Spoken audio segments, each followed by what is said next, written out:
Everyone, যে যেখান থেকে আমার এই ভিডিওটা দেখছো আশা করছি সকলেই ভালো আছো এবং সুস্থ আছো। আমিও ভালো আছি। আগের ভিডিওটিতে তোমরা দেখিয়েছিলে যে প্রিয়াংশু মানে গিফটে কী কী পেলো। এখানে একটা পেন পেলো, তার সাথে পেলো হচ্ছে অনেকগুলো কালার পেন্সিল, তার সাথে হচ্ছে আর্ট করার খাতা, তারপরে পেলো হচ্ছে দুটি টিফিন বক্স, মিল্টনের টিফিন বক্স। এই মানে দুটি টিফিন বক্সের সাথে ছিল দুটি করে জলের বোতল।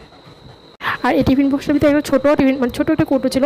তারপরে এখানে আর একটা টিফিন বক্স পেলো, এটার ভিতরে ছিল একটা কাঁটা চামচ আর টিফিন বক্স, জলের বোতল। তারপরে পেলো একটা বন্দুক, এই বন্দুকটার মতন আরও দুটি বন্দুক পেয়েছিল।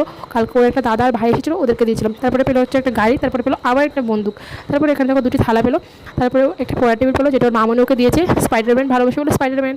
তারপরে আরেকটা পড়ার টেবিল পেয়েছে, এটা হচ্ছে লুডো ছোকার মানে থিম আর কি পায়। আবার তার সাথে গুটিও দিয়েছে। এখানে তো আমি তোমাদের সাথে শেয়ার করছি যে বন্দুকটা কীভাবে মারতে হয়। আর দেখো সবচেয়ে থেকে ফাইনালি যে গিফটটা আমার অনেক পছন্দ হয়েছে সেটা হচ্ছে এই গিফটটা, মানে আমার অনেক অনেক পছন্দ হয়েছে। ওটা ওর পাপার বন্ধুরা মিলে ওকে দিয়েছে, মানে আমার খুব পছন্দ হয়েছে। আজকের ভিডিওটি এখানে শেষ করছি। ভিডিওটি ভালো লাগলে লাইক করে দিও, চ্যানেলটিকে সাবস্ক্রাইব করে দিও। Thanks for watching. আর হ্যাঁ, এই নৌকাটাও পেয়েছিল, এটা কালকে রাতে প্রিয়াংশু খেলেছিল বলে খুঁজে